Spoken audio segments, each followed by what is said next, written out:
Welcome back to a Green Rush Live, the last half hour. I hope everybody enjoyed that last smoke break. And we have two great guests on. I actually just realized the one guy, Josh Smith, that we have from ABKO Labs, we actually were at a convention together. I just saw him pop up and I was like, wow, I definitely know him. We sat at a table together.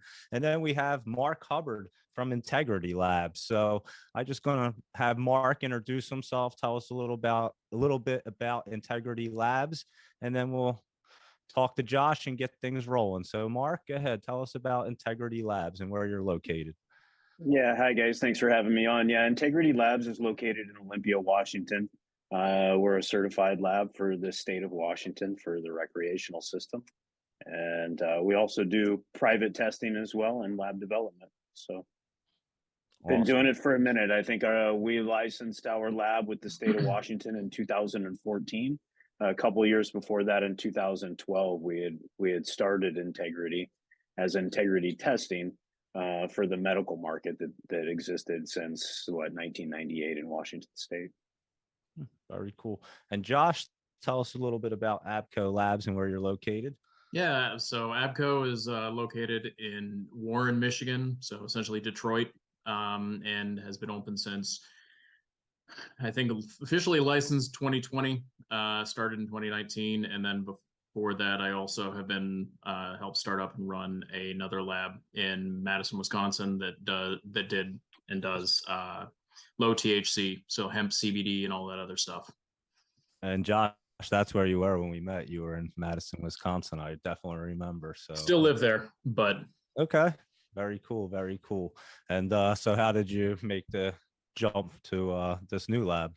Amy, the former owner, Amy, was still part owner, was looking to bring on people and realized it was a little more than she could handle with herself, and we kind of jumped in.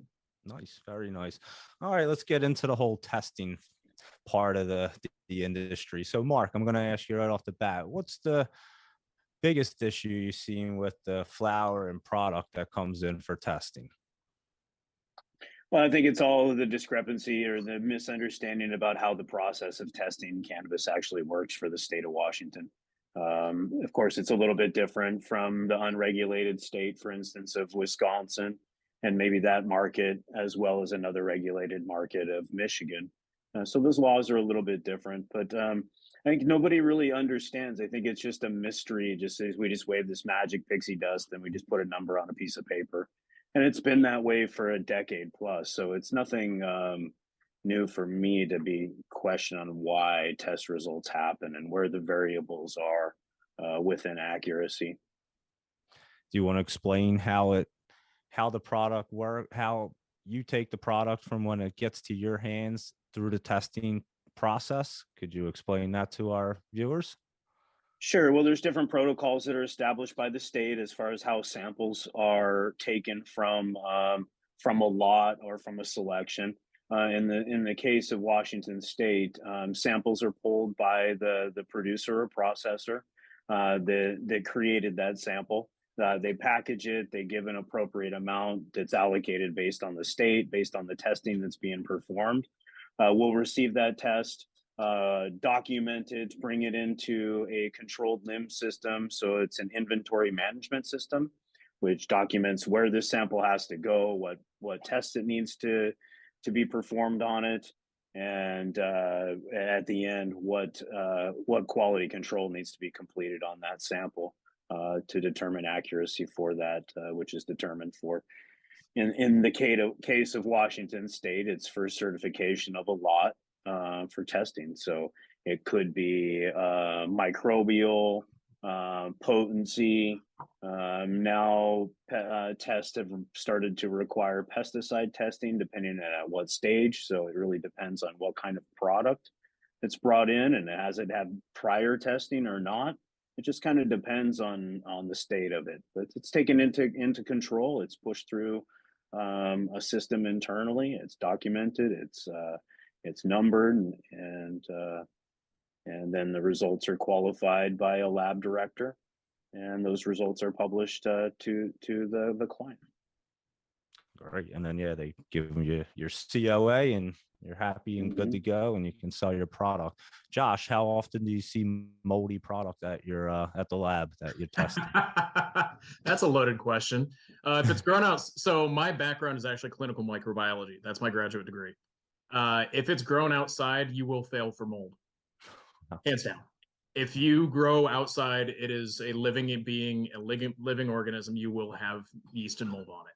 So I would recommend inside, but it really depends on the area you live. Are you growing indoors? Are you growing outside? How's the weather? Even if you're growing indoors, if you have a less than perfect, environmental system in your grow area, you'll have a higher humidity in the air and you'll get mold. Also, I notice when I go to grow rooms, because this is actually something we would offer, is to, if somebody's having problems passing, which, sometimes they just go to a lab that has a different cutoff for it and gets through.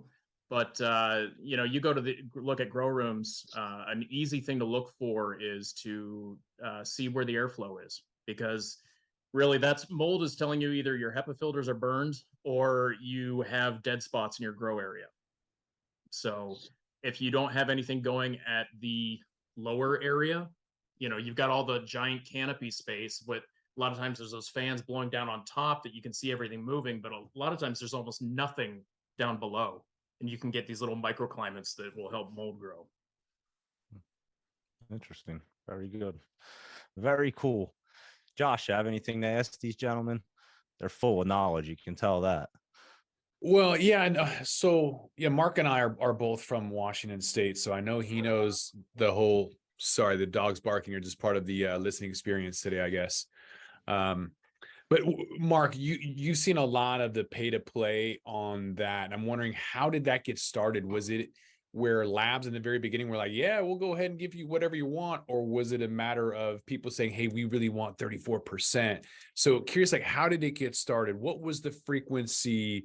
Why did it stop? Like, how did they get busted? Can you just walk us through the pay to play on asking for a higher THC percentage and some of the dirty side to the testing labs? Because you've been there, you've seen it. Yeah, I mean, this was definitely a game that clients played early on. They wanted the biggest percentage because at one time in Washington State, the highest number was the thing that sold the most. And we were the first experiment, Washington State was, with, how do you regulate this new industry and system? Most definitely, I had people offer me money to falsify test results, but this is a liability situation. Early on, we had 2,800 customers in Washington State, so licensed producers and processors that either grew or manufactured product. They had to compete based on a number or based on quality. What would you rather compete based on? And I think over the evolution of the last 10 years in Washington State cannabis, we've seen that 95% doesn't exist in concentrates anymore. We can actually see the difference in a profile between a sugar wax and a diamonds and sauce based on how it's put back together in the plant. And people are not dumb. They can smoke something that's 41% flower. We can go all the way back to Venture Magazine that posted an article about a farm in Washington State that grew 41% cannabis. It just sent a shake through the entire industry, and that magazine put an exclamation point instead of a question mark. It just really doesn't exist in all these other states, and we'll see other states pop up and try and play this game. But when in the long run you have to compete against quality, and they go, well, gosh, I smoked this and it was 41%, but then I smoked this strawberry cough that's historically 9 or 10%. If you want to follow genetic profiling over the history of life, because we just don't create something out of midair. We can go, hey, that is actually what I want. I want a lower THC cannabis because I want these effects. I don't want just high THC and only one number focus. So it was right now in Washington State, there's 600 companies left. There were 2,800. Some of them went out of business based on hijinks and deceiving a consumer. I think over time will realize what NIST is, what defrauding a consumer is, and how quality is more important than a number. So with that said, and I know the THC percentage means absolutely nothing. I've always said I go to dispensaries, I'll go dispensary hop and I go Well, smoke here's where it out. means something. It means something in an edible, because if you take a 10 milligram versus 100 milligram, big difference. well, how does accuracy matter there? I mean, come on, we can do better as labs. Unfortunately, labs don't understand the variables within their own facility. And when cannabis testing is so new, you know, we can blame certain things that maybe we just don't understand, or we can give good advice to guide them to provide better quality by design, designing a better process internally so you eliminate variables that create failures in micro or yeast and mold. And even yeast and mold testing over time has changed, because he's right, yeast and mold is in everything. But to what thresholds should the state be testing for to make it safe? So what's the most common heavy metals that you see, Josh, when you're doing some testing? So actually, there's a few ways. The short answer is it depends. And the more complicated answer is I was listening in on your earlier segments and how there was a comment about lab tests being more than just you can sell your shit, right? One of those tests is heavy metals. It's not just about, oh, I can pass this, especially if you're in a grow room. It's a controlled environment. You should not be failing any of those. But if you go and look at, they give you an indication, right? So if you have lead and you're failing for lead, that means your water filtration has gone to hell. You need to replace your water filters. You know, if you see high levels of arsenic, are you using rock wool? Because and check your batch and lot numbers. So this is also goes back to the GMP that you should be setting up for your facility if you're not already, and you better damn well be getting close to it, because once the FDA decides to do anything, they will make you. Which goes into beginning, middle, and end of batch lot testing, which no one wants to talk about either. But, you know, so arsenic, depending on where they make the rock wool from, that rock that they pull it, it's volcanic soil, it's volcanic rock. And sometimes they'll spike levels of arsenic in it. So, you know, cadmium, usually, again, water. So we don't see much. Usually, if anything, it's lead. A little bit of nickel, but it's Detroit. So the soil and the groundwater and everything over there's a little iffy at times. So, but you know, like copper, you're going to see anytime.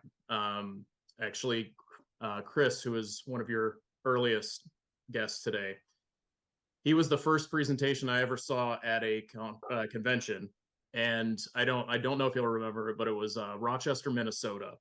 And he brought in pictures of vape machines, of vapes samples, that he had a smoking machine hooked up that would pull from the vape. And there were visible to the naked eye metal shavings coming out from the shoddy vape hardware. So and then also sometimes you'll see concentrates that will pass when it comes from the producer, but when it's put into the vapes and then tested as a vape, it will fail based on, again, shoddy hardware. So you can usually, another one that you'll see is if you're using a busking machine or something like that, and it's a brand new machine, always, before you run any product through it, put a bunch of crap in through it that you have no desire to ever use, because there's little bits and shavings on there that, just being a brand new machine, will get flaked off in your product, and then you'll test for nickel. So my dad was a machinist. I learned that one the old-fashioned way. But we actually had a couple of people that tested a couple of batches, and they failed for nickel. But it was only at the beginning of the batch. Towards the end of the batch, they tested a second one, and it passed. And that led us to finally track it down to the nickel, and it was elevated cadmium too. Interesting, very interesting. Yeah, I guess you're saying, so if they're failing, they're literally failing for a reason, and a lot of times it could just be the water that they're using. None of these tests, these are quality control tests. They're safety tests, but they're also quality control. So if you're failing them, there's something in your process that you're doing wrong or that is breaking down. So, I mean, there's a lot of value in these things. Yeah, another one was arsenic. You can pick up if you have rat traps hanging out. You won't fail. Well, we've actually seen detectable levels from rat traps in the grow room have popped up occasionally. They were still below the fail rate, but they're there. So if you're seeing these things in a closed loop system, there's an issue. And you want to make the best product, the most efficient product, that you can. These are the places that you get that information to help your system. We've been asking some genetic questions about cultivars that prevent some of these, not pesticides, but mold and mildew and those issues. Mark, have you seen anything that pops a lot where you're like, damn, that particular strain is guilty all the time versus another one where you never see it? Yeah, we definitely experienced this in Washington with a lot of the coastal growers trying to grow very dense buds that just won't finish, just as they won't dry. Growing in an outdoor environment where you don't have enough time for the plant to fully finish, a long flowering indica. You just got to tailor that genetic to the environment that you're growing in. Greenhouse growing creates a higher humidity environment. If you grow in a humid area like Michigan or Wisconsin or anywhere in the Midwest, you're going to have to tailor your cultivar to fit appropriately. Is that why we don't see Blue Dream? Is because a couple of years ago we saw some early rain, some early snow, and it ruined outdoor harvest, and people just said that takes too long? Or is that not one of them that's a longer grow? Yeah, I think Blue Dream's a tough one because there's so many different varieties within that. Northern County Humboldt Growers Association did extensive development with Blue Dream and extensive research as well, growing at so many valleys away from the coast. Jorgie and that group over there is just super intelligent, and they just go way down these little rabbit holes to understand that. But no, we've seen this over time. We can't grow Dutch treat or Durban poison in Western Washington. It's a high Afghani strain, so it grows extremely well in Denver. We notice the same thing if you want to compare plant to plant. Wine is kind of similar in this. You grow in certain regions, you can grow certain varieties better than others, and those varieties are more naturally adapt to those the issues that environment can create. Mm-hmm. Josh, are you seeing anything where people are growing, trying to get the most THC? And so we've seen in Washington State, people grow super crispy, dry buds where it's like powder, just because I'm assuming they're just trying to drive up that THC by drying it out. I'm assuming there's still kind of that inverse relationship between dryness and THC. Is that accurate? Are you seeing that? What's happening in your area?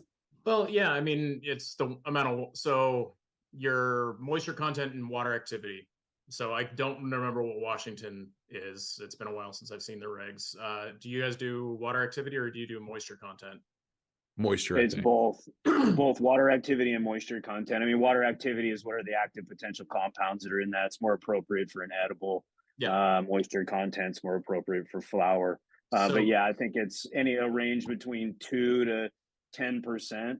But I mean, let's just do the math. I mean, if you change 10% moisture, what's to 10% end result? If you have a 20% flower, you're not going to move it more than 2 points just by drying it out. So what does that really gain you as far as an end result? I will say on the hemp side, they definitely tried to game that system a little bit, and I've seen it with some of the some of the recreational stuff in Michigan. We also have the potency wars in Michigan badly. I get asked weekly if I'll fix numbers or bump numbers. And everyone says, oh, well, this lab does it. Why don't you? I'll give you extra money. And it's every week. But, what I've seen mostly, though, is people will they're trying to grow a little more dense than they are dry them out. But there's a slight push, and I'm very happy to see they're starting to push the terpenes more. Like we do a 38 panel for terpenes. That it's kind of the whole, everyone remembers, oh, I smoked this Blue Dream in California, but then they can move here. Somebody says, oh, that sold really well. I have something that I think looks like it, but kind of isn't, but not so. I'm going to name it that in this other state way down the way. But if it's got the terpene profile that's close, it tends to have the same effects, at least anecdotally.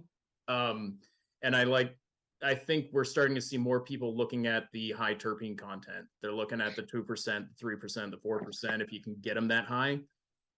We have had people claim that they have 50% THC in their flower, which is genetically impossible, but yeah. Let them believe it, right? Well, I mean, they've done a few studies and there's a few papers out there. One of them that your actual receptors max out about 16 to 20%. Like anything above that really doesn't do anything except get you there faster.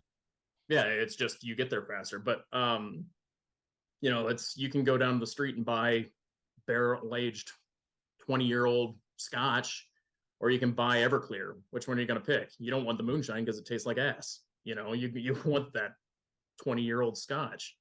And I think people are starting to realize that, but it's an uneducated consumer.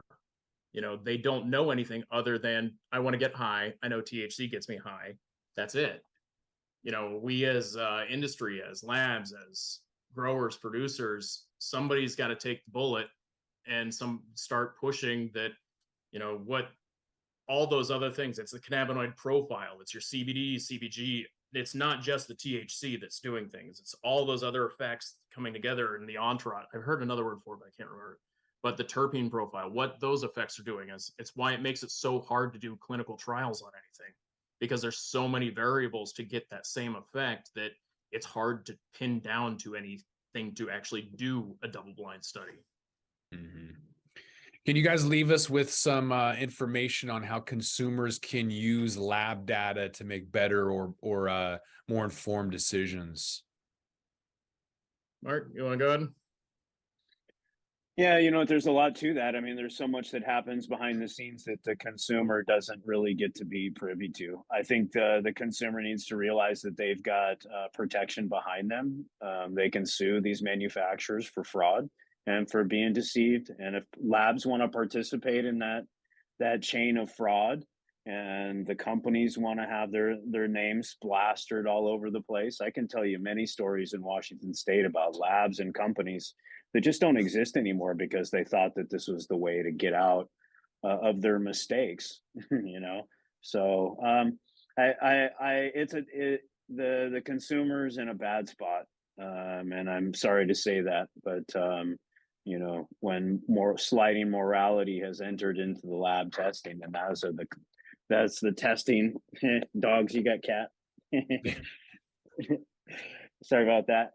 But I think go with what the effects tell you. As much as you can find out about the grower, that's definitely the way that you want to get the best information. The companies that do the testing and over test are more than upfront about all the testing that they do and how they approach it. So I would reach out to their websites and contact the companies direct and do some research on them. I would tack on to that. I mean, if you as a consumer at an actual consumer level, ask them to see the COA. If if they're reputable, they should be willing to give that to you, hands down, no problem, easy. I mean, hell, most of them are putting them out there, because there are places out there that really do want to go above and beyond with testing to make things safe, and they are very upfront about it. If they're any whatever cagey about it, that's when you should start looking and be worried about it. If you're say you're an edible producer or a producer or manufacturer, ask to get a second opinion from a second lab from that batch that you're buying, if for flower, because there's plenty of places that will definitely, you'll contradict, but you should be within 2 to a couple of percent either side. I mean, measurement of uncertainty for most potency tests that I've seen in most labs are 5% or less. So whatever that number is, you should be getting somewhat close. But also too, ask, if you're checking things and you even want to go to the lab, ask the lab, how do they do it? if they can't explain it to you, it's simply, or even if they can't explain how it's done at all or won't explain it to you, I'd be a little nervous about that lab. I mean, yes, they're not going to go into the full nuts and bolts of, oh, we did, step 1, step 2, step 3, but like ABKO, methanol extraction, triple methanol extraction for 8 minutes a piece, and then it's run on an HPLC. I mean, it's not a proprietary secret. That's not how science works. You go and if you go in the clinical world, I was in pharma R&D for 15 years or 12 years before this, and you go into a hospital and you get a medical test and say it's for something even like whooping cough for pertussis. When you get your results back, it will have literally everything down to the DNA sequence of that bacteria that they use, the primer, the sequence that they use to get that test, and everything about it. But they make billions of dollars off those tests. So, it's either, this is science. And in order to compare apples to apples, you have to at least know what the apples are or what the fruit is.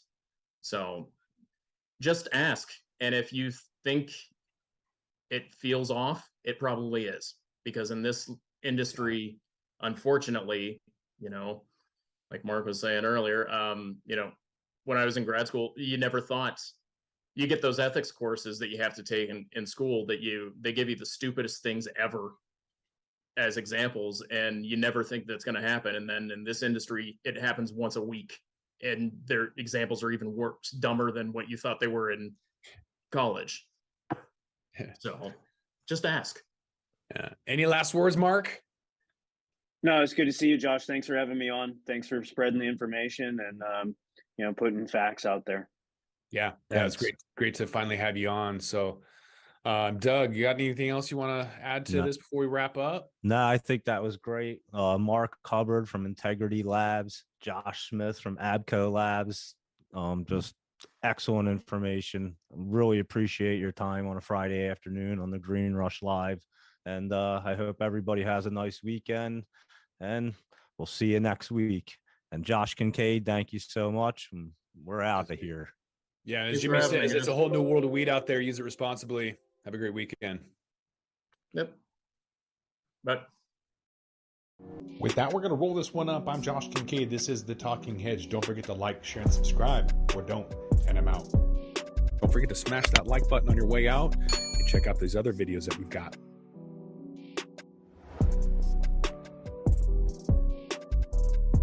Thanks for listening to today's show. To check out more great cannabis podcasts, go to podconnects.com. Here's a preview of one of our other shows.